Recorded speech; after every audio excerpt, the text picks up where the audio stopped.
Hello, Mark. My name is Amy Zhang Yuqi. My number is 47. The title of the speech is Michelle L. Sullivan. Asking for help is a strength, not a weakness. I'm Junior. We all have milestones in life that we remember so vividly. The first one for me was when I was entering kindergarten. My big brother was in school, and by golly, it was my time.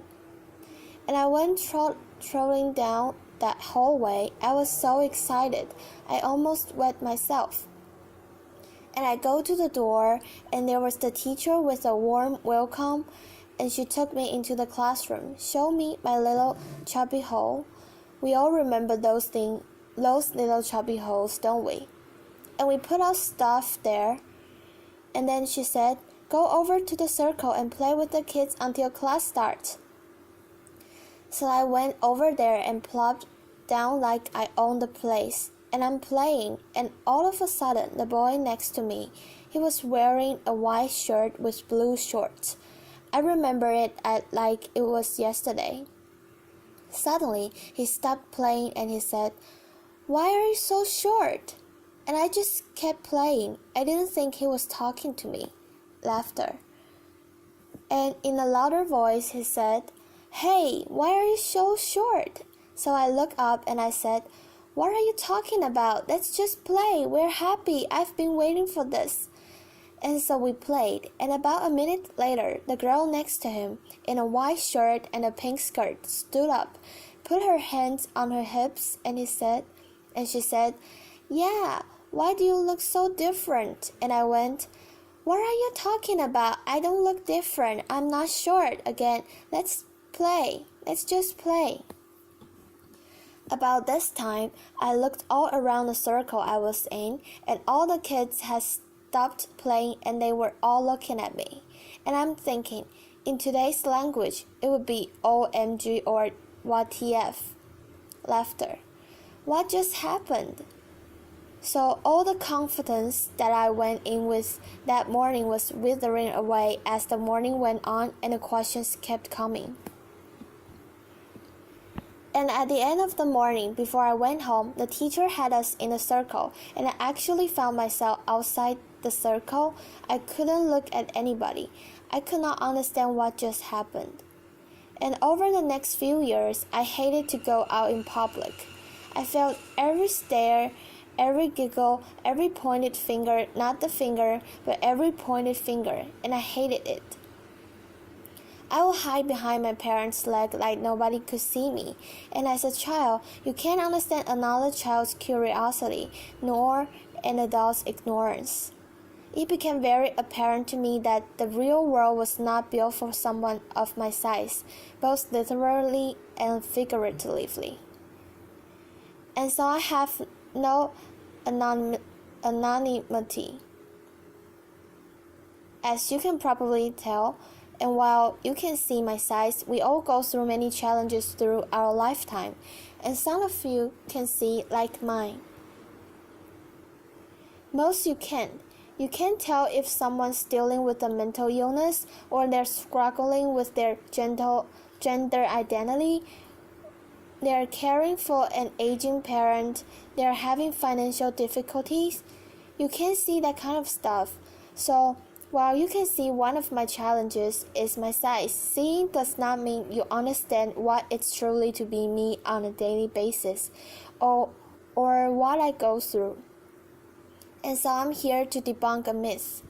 I do not believe you can walk in someone else's shoes, and because of that, we must adopt a new way of giving of ourselves. Simply stated, I will never know what it's like to be you, and you will never know what it's like to be me. I cannot face your fears or chase your dreams, and you can't do that for me. But we can be supportive of each other. Instead of trying to walk in each other's shoes, we must adopt a new way of giving of ourselves.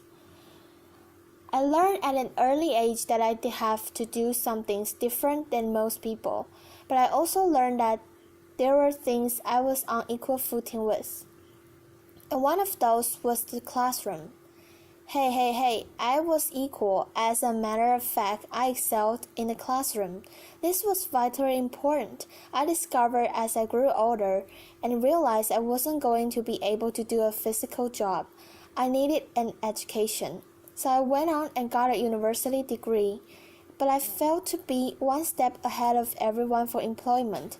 I needed to have an advanced university degree. So I went ahead and got that. Now I'm ready for my interview. Remember your first interview? What am I going to wear? What questions? And don't forget that firm handshake. I was right there with you. So 24 hours before my interview, a friend of mine who I've known all my life called and said, "Michelle, the building you are going in has steps." And she knew I couldn't climb steps. So suddenly my focus changed. In my shoes, I was worried about how am I going to get there. So I went early and found a loading dock and got in and had a great interview. They had no idea what I went through for the day, and that's okay. You're probably thinking my greatest challenge that day was the interview or getting in a building. In reality, my biggest challenge that day was getting through the loading dock without getting run over. I am very vulnerable in certain situations. Airports, hallways, parking lots, loading docks. And so I have to be very careful.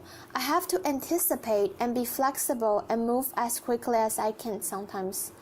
So I got the job, and in my current role, I travel quite a bit. And travel is a challenge for all of us these days. And so you probably get to the airport, run through security, get to the gate. Did I get my aisle seat or my window seat? Did I get my upgrade? Me, first of all, I don't run through anything. Laughter. And I especially don't run through the TSA because I get to experience the personal pat down. I won't comment on that.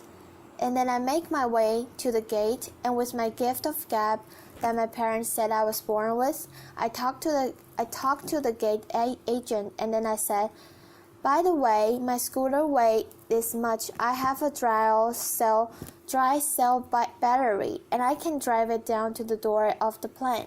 Also, the day before, I had called the city where I'm traveling to find out where I could rent a scooter in case mine gets broken on the way.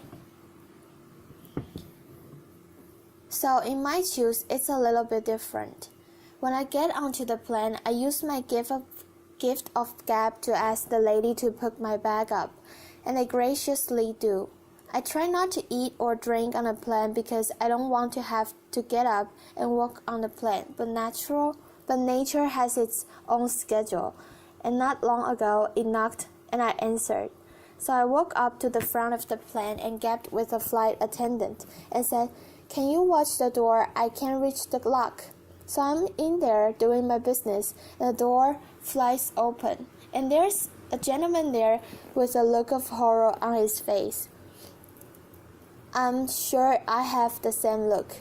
As I came out, I noticed that he was sitting right across from me, and he's in total, complete embarrassment. So I walk up to him and I quietly go, "Are you going to remember this as much as I am?" Laughter. And he goes, "I think so." Laughter. Now, well, he's probably not talking about it publicly. I am. Laughter.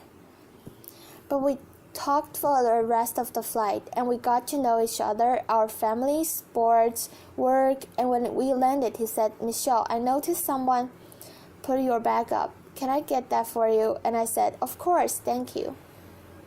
And we wished each other well. And the most important thing that day was that he was not going to leave with that embarrassment, that experience of embarrassment. He won't forget it, and neither will I. But I think he will remember more our chat and our different perspectives. When you travel internationally, it can be even more challenging in certain ways. A few years ago, I was in Zanzibar, and I come wheeling in and think about that. Short, white, blonde women in a chair.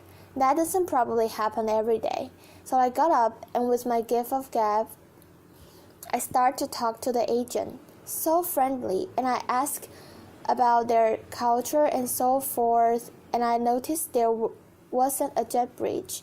So I had to kind of say, not only do you have to lift my chair, I could use some help getting up the steps.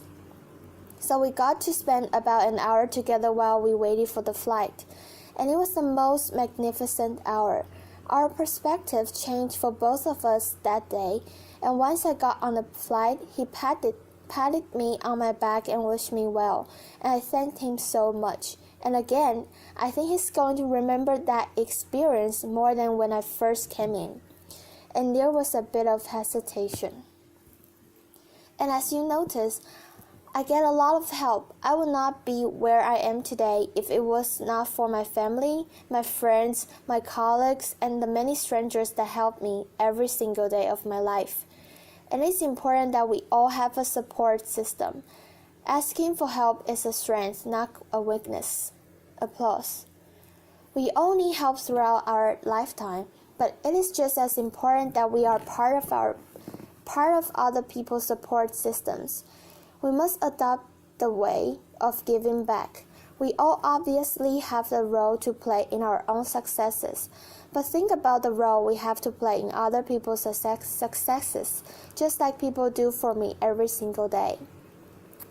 It's vitally important that we help each other because society is increasingly placing people in silos based on biases and ideologies, and we must look past the surface and be confronted with the truth that none of us are what you can see.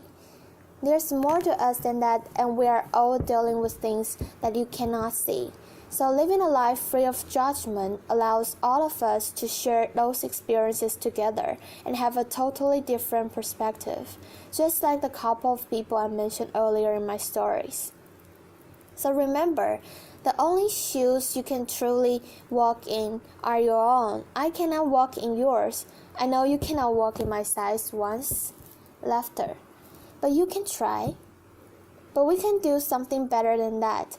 With compassion, courage, and understanding, we can walk side by side and support one another. And think about how society can change if we all do that instead of judging on only what you can see. Thank you. Applause. Thank you.